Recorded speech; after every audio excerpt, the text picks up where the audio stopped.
Bueno, buenas tardes. Vamos a desarrollar en el día de hoy, pues, un tema que es muy importante y que me gustó mucho, pues, iniciar en mi residencia de reumatología, que es la historia clínica y el examen físico en esta subespecialidad. Partimos de una pregunta problema, es ¿cuáles son las características en la historia clínica y el examen físico en la subespecialidad en reumatología? ¿Son similares o diferentes a otras subespecialidades? Entonces, lo que nos dice la literatura es que el paciente con sospecha de enfermedad musculoesquelética va a tener unos hallazgos al interrogatorio diferentes o muy característicos de enfermedad musculoesquelética. Esos síntomas van a ser el dolor, la presencia de rigidez articular, el edema o tumefacción, la limitación de la movilidad articular, la fatiga o debilidad y la pérdida de función. En cada uno de esos síntomas es importante que tengamos en cuenta y muy claro el tiempo de inicio, la localización articular, qué factores lo agravan o lo alivian, porque eso nos va a ayudar a orientarnos mejor en nuestro diagnóstico. En cuanto al dolor, es el síntoma más frecuente y el principal motivo de consulta que lleva a una persona a la consulta médica, no solo de reumatología, sino de medicina en general. La Asociación Internacional para el Estudio del Dolor, conocida por sus siglas en inglés IASP, pues nos define dolor como una experiencia sensorial y o emocional desagradable. Entonces vemos que también está incluida la parte emocional y que se asocia a un daño que es real o un daño potencial.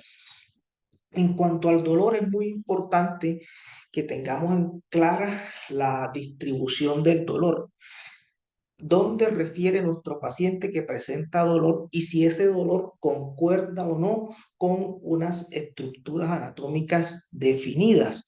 Para eso, pues, nos podemos ayudar pidiendo el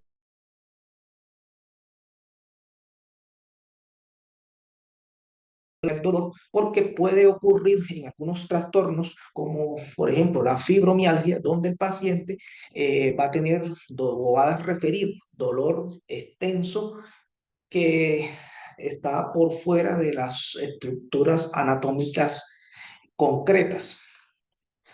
Ahí En también, cuanto, para hacerte una aclaración, no solamente en fibromialgia, sino que muchas veces lo que para uno es cadera, para el paciente no es cadera. Me explico. Y eso lo vamos a ver en el seminario de enfoque de dolor articular.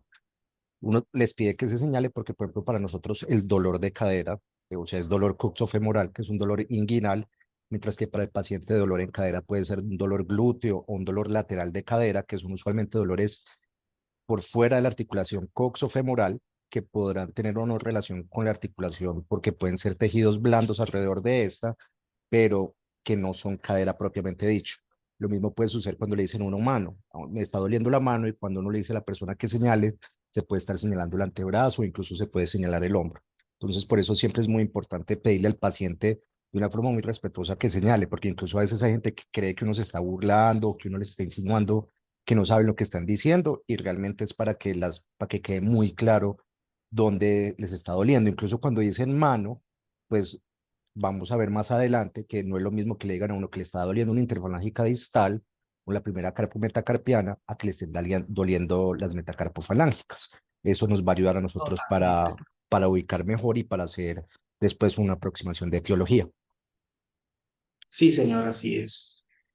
En cuanto a la clasificación del dolor, por ejemplo, de acuerdo al número de articulaciones afectadas, podemos considerar monoarticular, pues como su nombre lo indica, una articulación, oligoarticular de 2 a 3 y poliarticular de 5 en adelante. En cuanto al tiempo, un dolor articular se considera crónico cuando transcurre más allá de 6 semanas y agudo menos de 6 semanas. Eh, También tenemos una clasificación del dolor como inflamatorio o mecánico, de acuerdo a si el paciente refiere que presenta dolor en reposo y que éste se incrementa con el movimiento, nos orienta a pensar en una causa inflamatoria, mientras que si el dolor está ausente en reposo y se incrementa con el movimiento, nos lleva a pensar una causa mecánica. Y la distribución, pues que también nos lleva a complementar lo que conversábamos en la diapositiva anterior, el compromiso axial, pues que incluye columna, hombros, caderas, y el compromiso periférico, codos, rodillas, manos, pies. En el dolor, al ser un síntoma muy subjetivo, nos presenta el reto a nosotros como médicos a la hora de cuantificar la intensidad. El texto de Kelly nos sugiere dos métodos. Uno, pues el más sencillo, la escala visual análoga del dolor, y otro, un poco más complejo, que es el cuestionario de dolor de McGill. La escala visual análoga, pues es un método simple, va de 0 a 10. Podemos utilizarlo hasta en pacientes analfabetas porque puede ir por colores o con carita alegre a carita triste, y se le pide al paciente pues que ubique en esa regla el nivel del dolor de acuerdo a cómo él lo percibe. Pero tenemos una forma para de alguna manera tener una cuantificación más exacta del dolor, que es el McGill Pain Questionnaire, MPQ. Esta es una escala que evalúa el dolor, tanto la parte física como la parte emocional, y que ha sido validada y traducida a diversos idiomas. Pues me llamó la atención y busqué la escala traducida al inglés. Entonces, evalúan varios dominios. Cada dominio tiene varios ítems, varias palabras, y en cada palabra, pues el valor va aumentando. Por ejemplo, aquí esta que dice temporal 2, periódico sería 1 punto, repetitivo 2 puntos, insistente 3 puntos e interminable 3 puntos. Se evalúan varios aspectos, por ejemplo, localización, puede ser impreciso, bien delimitado o extenso. Y desde el punto de vista emocional, el paciente puede describir si para él es angustiante, exasperante, si le amarga la vida. Entonces, el cuestionario de McGill nos da máximo 78 puntos y tiene en cuenta también la escala visual análoga y el número de palabras que el paciente escoja. Aquí está la interpretación, aunque si nos vamos a la práctica clínica diaria, pues es un poquito dispendioso de aplicarlo en nuestra consulta. Otro síntoma, pues, que se asocia muy frecuente a la enfermedad musculoesquelética es la rigidez matutina.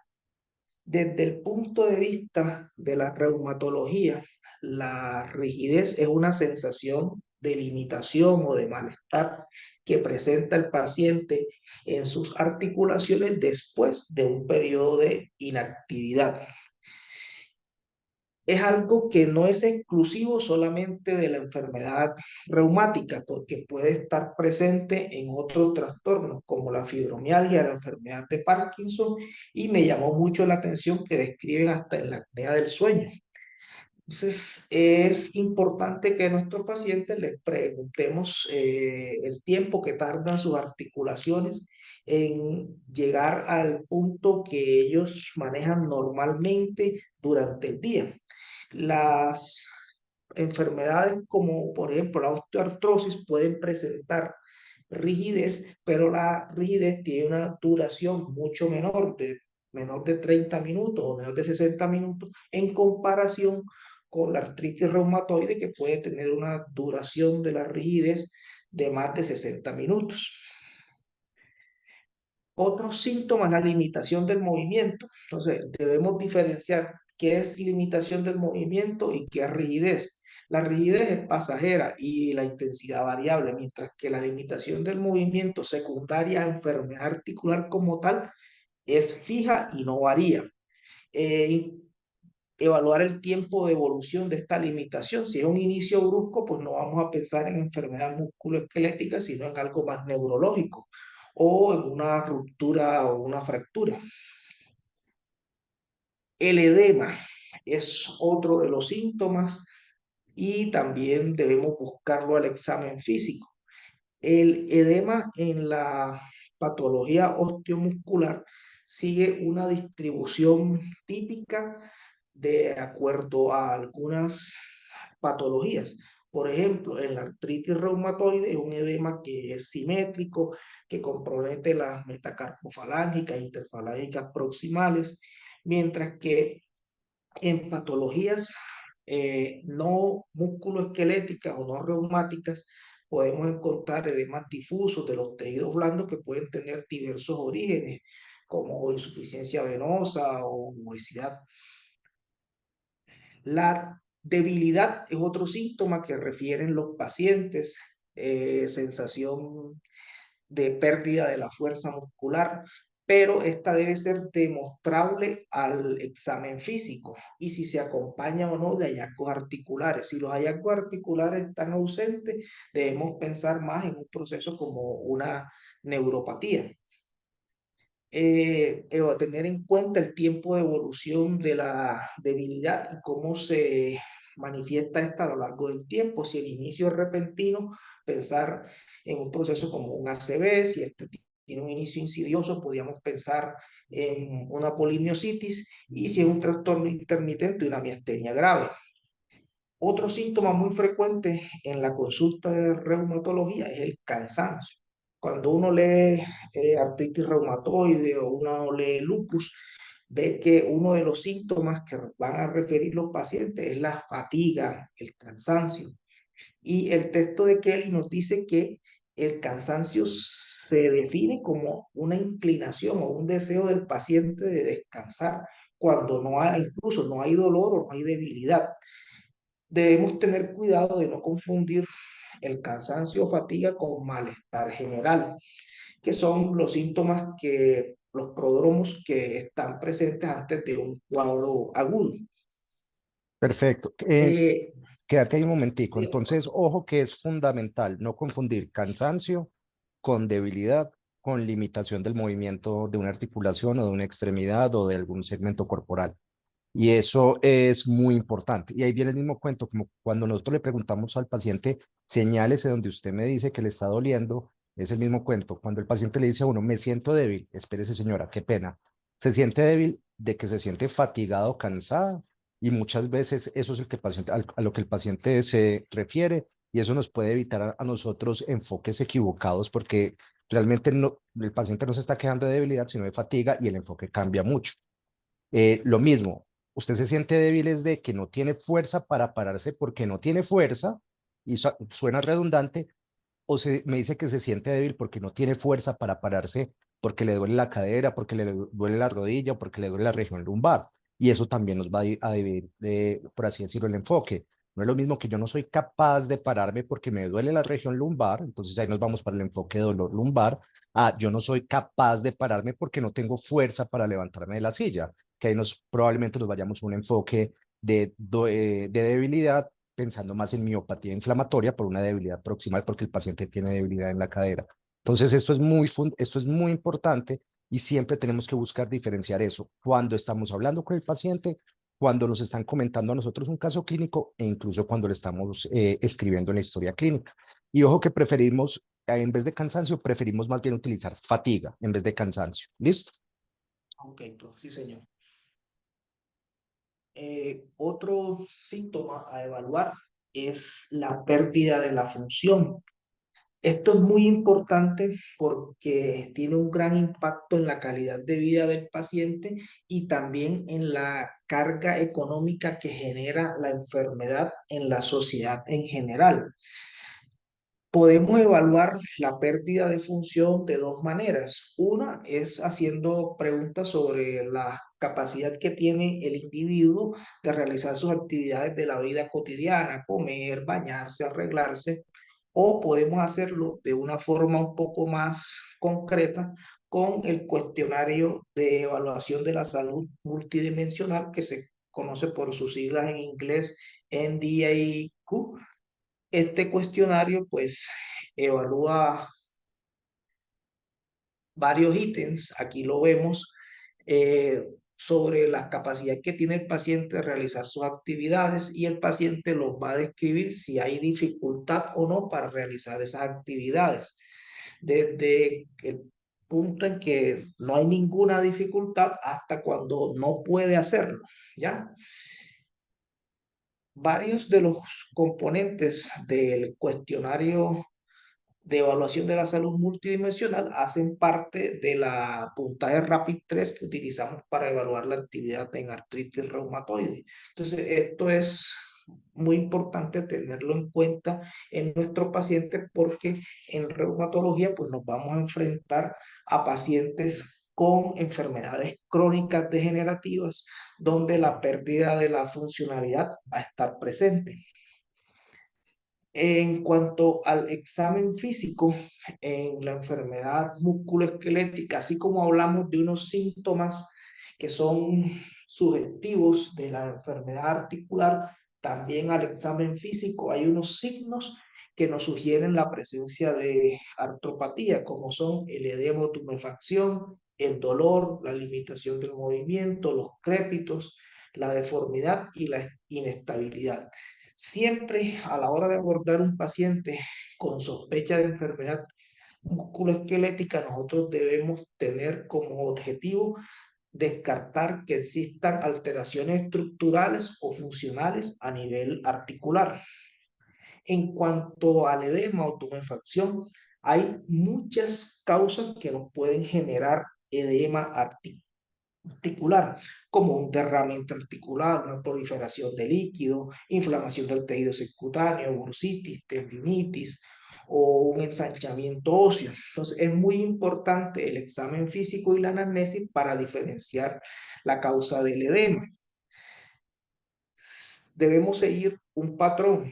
Primero, la inspección. Entonces, comparar la articulación comprometida con la articulación simétrica contralateral si esta no está afectada para ver cuáles son los contornos normales del paciente. Tocar, palpar la articulación.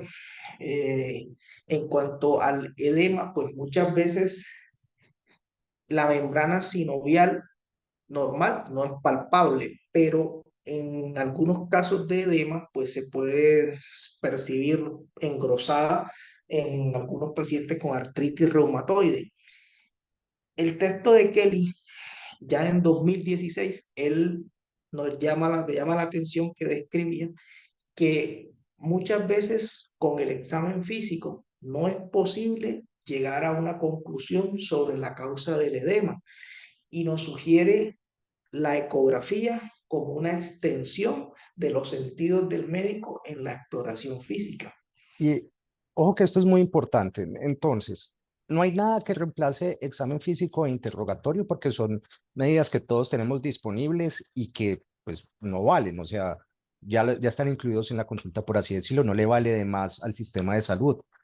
¿Cuál es la gran dificultad? Que nosotros ya sabemos que la sensibilidad para detectar sinovitis es mucho mayor con ecografía que con examen físico. Entonces, no es que la ecografía reemplace el examen físico, es que cuando hay la duda o estamos inseguros, la ecografía tiene una mayor sensibilidad y cuando tenemos acceso a ella nos va a ayudar a hacer esas diferencias para no tener que pedir una resonancia y para poder definir fácil y rápidamente un paciente. ¿Por qué? Porque nosotros ya sabemos que realizar palpación articular requiere experiencia y requiere entrenamiento. Y aún así, a veces hay diferencias en que concuerda el concepto de una persona experimentada con otra. Por eso, lo primero es para vos en tu formación, lo más importante es tocar articulaciones. Toque todas las articulaciones que se le pasen por delante, las que usted está seguro que son normales, para que esté muy seguro de que es una normalidad en una articulación, la que usted está muy seguro que es anormal, para que quede muy claro cuáles son esas anormalidades. Los libros dicen que se tocan pastosas, cauchosas, esponjosas. A mí me gusta más como la sensación de cauchosa, es como lo que más describe cuando la articulación está inflamada, está engrosada. Pero hay articulaciones que uno le queda la duda, porque pues no queda claro. Incluso en pacientes obesos o manitos muy gordas, también a veces a uno no le queda la duda, uno no sabe si el paciente está inflamado o no, porque es imposible evaluar la anatomía, porque no siempre hay calor, no siempre hay eritema.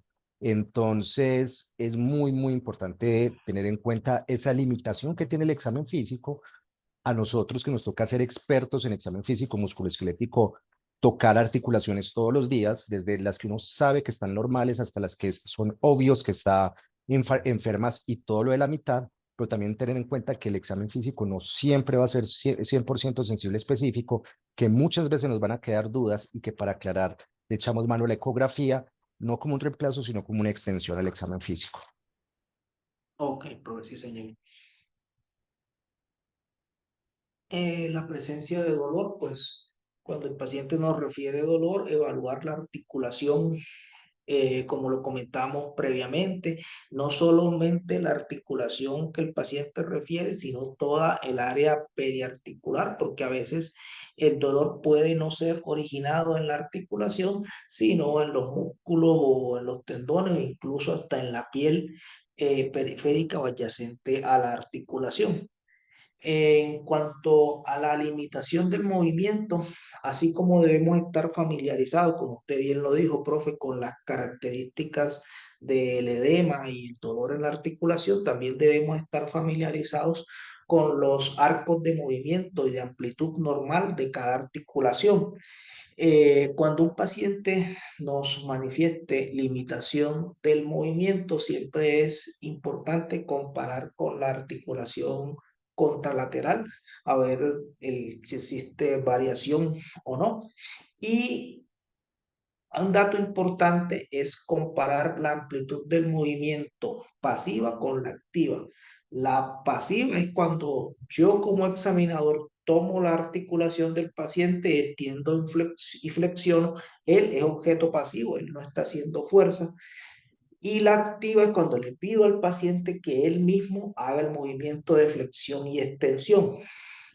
Si la limitación o la amplitud del movimiento pasiva es mayor, quiere decir que el paciente por el mismo dolor, él se está limitando. Los crépitos. Los crépitos se describen como una sensación crujiente que puede ser audible o palpable, y es que es producida por el roce de dos estructuras de superficies articulares. Cuando son dos huesos, el crépito es palpable y es audible, muy típico de las osteoartrosis. La deformidad en el examen físico en un paciente con enfermedad musculoesquelética puede tener muchos orígenes: ensanchamientos óseos, luxaciones, subluxaciones, contracturas o anquilosis. El inconveniente con la deformidad es que se asocia a dolor, a limitación funcional y también la parte estética y cómo afecta esto la imagen del paciente. Por ejemplo, aquí en la imagen vemos la deformidad en cuello de cisne. Y si bien es muy frecuente en los pacientes con artritis reumatoide, no es exclusiva de esta patología. Incluso en los pacientes con lupus con compromiso articular se puede presentar la deformidad en cuello de cisne por un proceso conocido como artropatía de Charcot. Sin embargo, en la artropatía de Charcot, la deformidad en cuello de cisne puede ser corregida, más no en la artritis reumatoide. Ojo que eso es importante Otros, y eso es una pregunta típica. La ortopatía de Yacut. es corregible, o sea, el paciente se ve con la deformidad, pero cuando uno le pone la mano sobre la mesa, la mano queda normal, o sea, se corrigen todas las deformidades, mientras que la deformidad de la artritis reumatoide usualmente no es corregible. El paciente tiene la desviación de los dedos y tú le pones la mano sobre la mesa y esa desviación no corrige. ¿Listo? Eso es importante para hacer Listo. diagnóstico diferencial. Ok, sí, señor. Otro signo es la inestabilidad articular y esta se presenta cuando la articulación tiene un arco de movimiento más amplio de lo normal. Por ejemplo, aquí en la imagen, pues quise traer la del bostezo lateral de la rodilla. Es un ejemplo de inestabilidad articular. Ya datos, pues exploración de articulaciones más específicas. Por ejemplo, a la hora de evaluar las metacarpofalángicas, Kelly nos dice que debemos hacerlo con índice y pulgar, palpando la cara palmar y la cara dorsal con las articulaciones flexionadas en un ángulo de aproximadamente unos 30 grados. La fuerza con la que debemos palpar las metacarpofalángicas y cualquier articulación debe ser con una fuerza suficiente que el lecho unguial de los dedos pulgar y índice del examinador pues se tornen pálidos. Esta debe ser la fuerza mínima aplicada y que no sea tampoco una fuerza excesiva. Otra forma de evaluar las metacarpofalángicas es con la prueba del apretón, pues como su nombre lo indica, se aprieta la base de la segunda a la quinta metacarpofalángica y si genera dolor, pues un signo de sinovitis. En cuanto a las interfalángicas proximales y distales, la forma de exploración es distinta a la metacarpofalángica. Acá vamos a colocar nuestros dedos en la cara lateral y cara medial y aplicamos el mismo grado de presión. Eh, Ya que hablamos previamente de la deformidad en cuello de cisne, esto pues es algo que vamos a encontrar a la exploración en las pacientes con compromiso osteomuscular y se produce por tres alteraciones. Para que exista un dedo en cuello de cisne tiene que existir primero una contractura en flexión de la metacarpofalángica. Segundo, hiperextensión de la interfalángica proximal. Y por último, flexión de la interfalángica distal. Otros hallazgos al examen físico que podemos encontrar a la hora de evaluar las metacarpofalángicas y las interfalángicas proximales y distales son los nódulos de Herbeden y los nódulos de Bouchard. Estos nódulos se producen por hipertrofia ósea, tienen una consistencia dura y los que ocurren en las interfalángicas distales son los nódulos de Herbert, mientras que O de los que Heberden. ocurren en la Hegerden, perdón, profe, Eso. y en la interfalángica proximal pues se denominan los nódulos de Bouchard.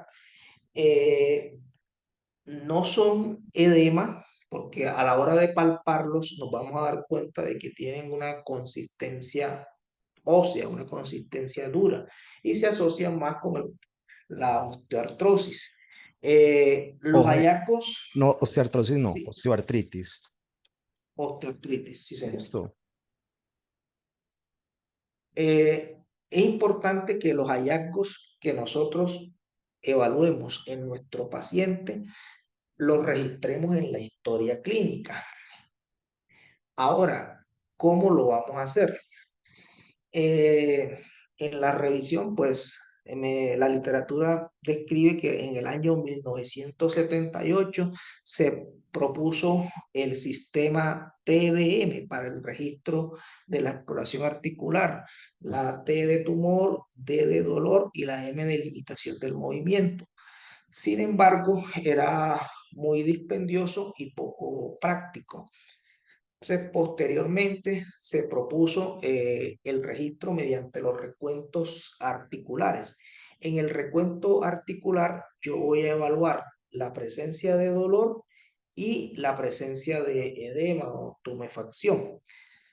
Tenemos el recuento de 28 articulaciones, que es el que usamos pues de la forma más común, el más simple y hace parte del Disease Activity Score, el DAS 28. El inconveniente es que no incluye tobillos y los pies que pueden estar afectados en los pacientes con artritis reumatoide hasta en un 50%. Sin embargo, este no es el único recuento de articulaciones que existe. Tenemos el recuento de 44 articulaciones que fue descrito en el Disease Activity Score, el DAS completo original, que además de las articulaciones del DAS 28, pues incluía tobillos, metatarsofalángicas, esternoclaviculares y estomaclaviculares. También está descrito el índice de Ritchie, que fue publicado en el año 1968.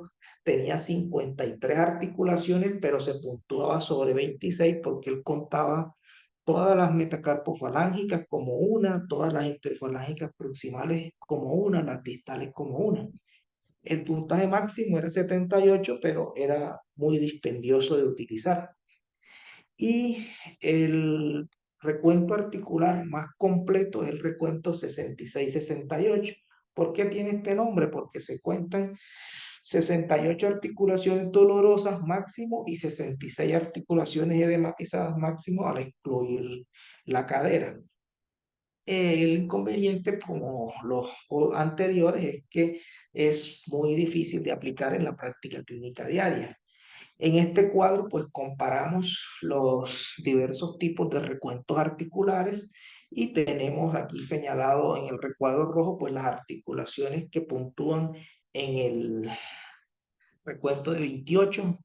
Entonces tenemos las dos rodillas, dos hombros, dos codos y dos muñecas, que son 8, y 10 metacarpofalángicas y 10 interfalángicas proximales para un total de 28 articulaciones.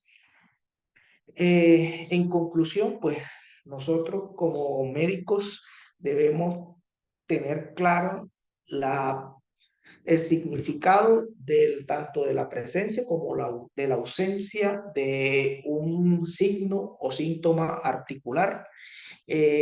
Lo que usted comentaba, profe, de que la exploración articular se ve afectada por variabilidad interobservador y entre dos mismos profesionales examinando el mismo paciente, pues pueden tener conceptos diferentes o el mismo médico observando el paciente en momentos diferentes, pues va a tener conceptos distintos. El conteo articular nos permite hacer un registro sistemático de nuestros hallazgos articulares en la historia clínica y esto nos permite determinar qué tan severa está la enfermedad en un determinado momento y la respuesta que tiene el paciente al tratamiento que estamos suministrando.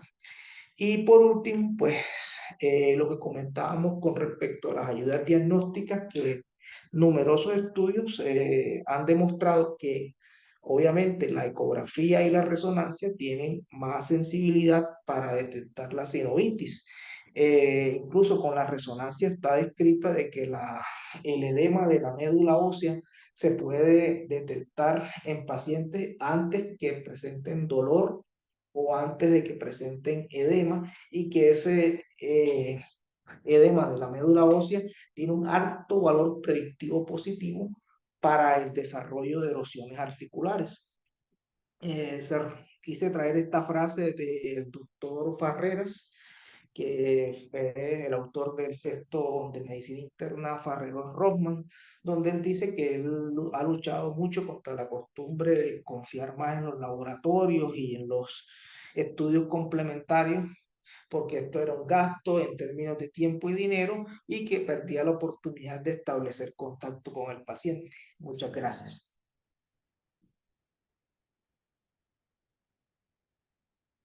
Vale, varias cositas. Lo primero, muy bien. muy bien la parte de la anamnesis. Ojo con la anamnesis. Básicamente lo que tenemos que nosotros es hacer un chisme. ¿Por qué vino? ¿Cuándo le empezó? ¿Cómo le empezó? ¿Qué lo mejora? ¿Qué lo empeora? ¿Qué se ha tomado? ¿Qué le han hecho? ¿Qué le ha servido? ¿Qué no le ha servido? Todo eso va a ser importante para nosotros hacer la aproximación. Desde el punto de vista de interrogatorio, ¿qué más te falta ahí para decir? O sea, porque ahí te centraste mucho en enfermedad actual y motivo de consulta y examen Es físico. ¿Qué importante. quedaría faltando? Sí, sí, profe. Los antecedentes. Es importante indagar los tratamientos previos que ha tenido el paciente para la patología o para el motivo de consulta, porque a veces estos pueden determinar si ha habido refractariedad al tratamiento o ese tratamiento pueda estar cambiando las características clínicas del Eso. momento en el que el paciente viene, o sea, si ha Ento- recibido corticoides, si ha Eso. recibido AINE, Entonces, incluso biológicos. al paciente a veces se le olvida, o sea, pacientes que llevan apenas, que llevan poquito tiempo de síntomas, 2, 3, 4 meses, vos, o sea, el paciente llega y vos le ves las manos y están perfectas, y uno lo revisa el examen físico, está perfecto. Entonces, nunca se les olvide, ojo, se ha aplicado algún medicamento, ha tomado algún medicamento, ay, sí, doctor, me aplicó un esteroide de depósito hace una semana.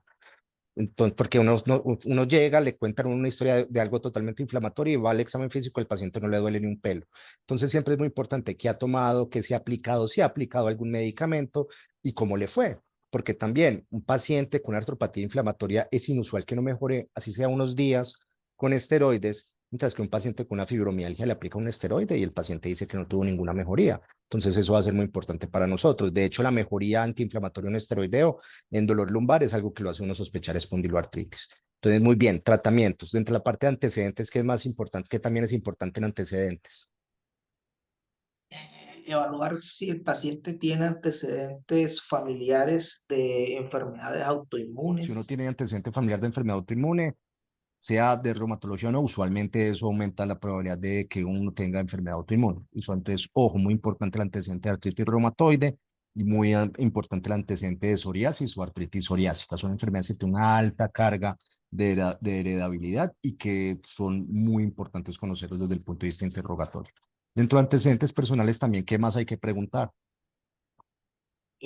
Profe, dado que la enfermedad autoinmune incrementa el riesgo cardiovascular y que algunos tratamientos que utilizamos para la enfermedad autoinmune pueden aumentar los niveles de lípidos, es importante indagar sobre las enfermedades de riesgo cardiovascular de nuestro paciente, diabetes, hipertensión, dislipidemia.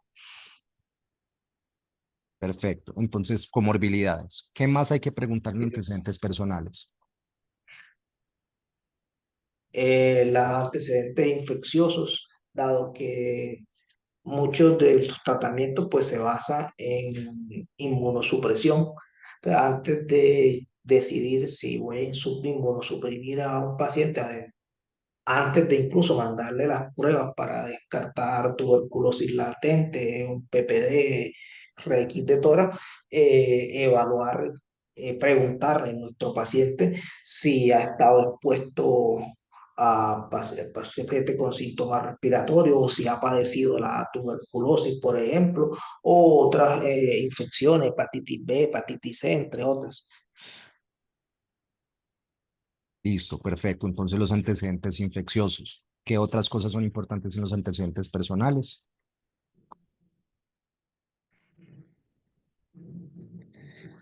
Eh, pues también en relación con las enfermedades autoinmunes, eh, la presencia o no de fracturas, eh, dado que los pacientes van a recibir manejo con corticoides muchas veces a altas dosis y son medicamentos que disminuyen se asocian a disminución de la densidad mineral ósea y incrementan el riesgo de fractura osteoporótica. Entonces, indagar si nuestro paciente ha tenido antes de empezar el tratamiento ya una fractura osteoporótica. Eso, incluso aún si no se va a inmunosuprimir, ¿ya? Incluso cuando estamos hablando de la parte mecánica, una paciente puede ir por una osteoartritis, pero muchas veces hay pacientes que han tenido fracturas de antebrazo, incluso fracturas de cadera, que son francamente fracturas osteoporóticas y nunca se les ha pedido una densitometría, nunca les han hecho el diagnóstico de osteoporosis, que ya con esas fracturas es suficiente para hacer ese diagnóstico.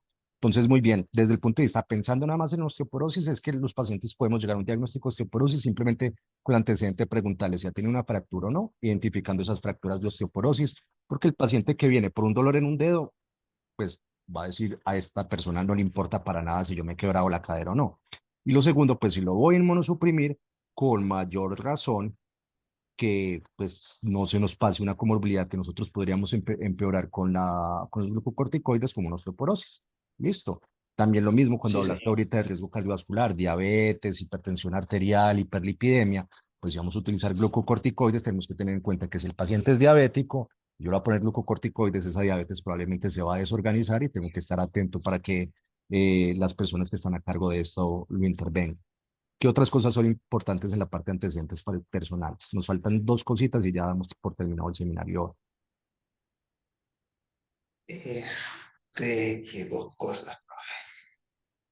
Dos cosas grandes. ¿Usted qué le pregunta a todo el mundo en la parte de antecedentes personales? Ya me dijo enfermedades previas o patologías, listo. Ya me dijo Es- antecedentes familiares, perfecto. Ya traumas o fracturas, perfecto. Ya me dijo otras enfermedades, perfecto. ¿Uno qué más pregunta para los antecedentes personales en todas las personas? los hábitos tóxicos, consumo de Perfecto. sustancias ¿Por qué? y la, Tóxicos, porque dígame al menos una y yo le digo la otra. bueno, en relación a reumatología, Mm, no, profe, no, o sea, no la tengo claro, la estaría vale, entonces, divagando. aparte pues de los riesgos de consumir tóxicos, pues el tabaquismo, la parte de pulmón y el riesgo cardiovascular, el licor con la parte del hígado. Ojo que el cigarrillo es uno de los factores de riesgo más importantes para artritis reumatoide, sobre todo artritis reumatoide seropositiva.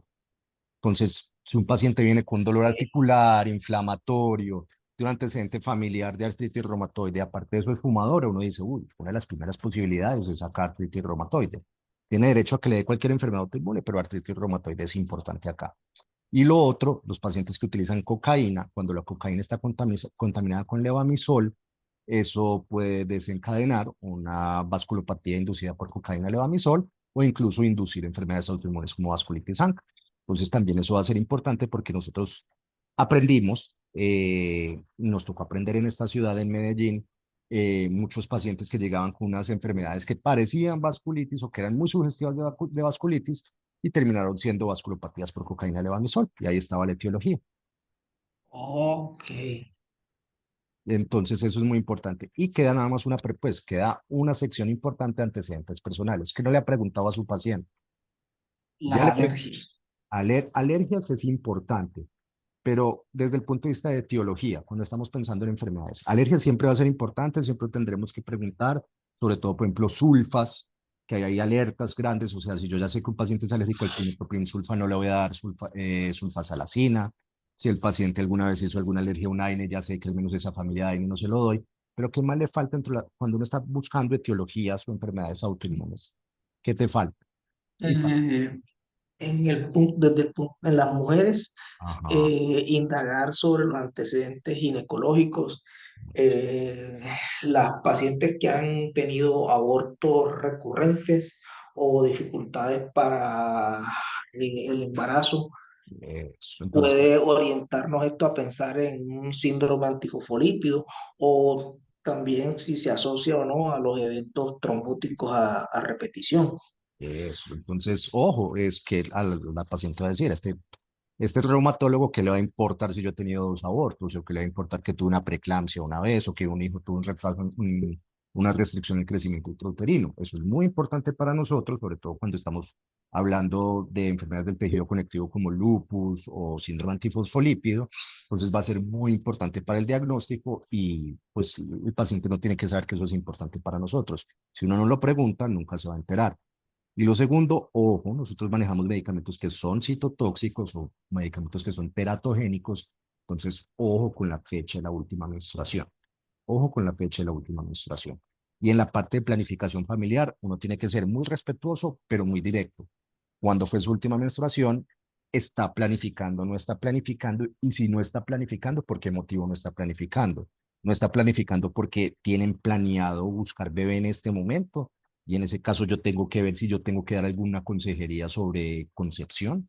No está planificando porque al momento no tiene pareja sexual, pero la podría tener en un futuro. Entonces, venga, hablemos de planificación familiar, venga, hablemos con ginecología, venga, hablemos con, venga, veamos los medicamentos que usted está tomando y lo que yo le debo recomendar a usted sobre lo que se puede hacer, no se puede hacer.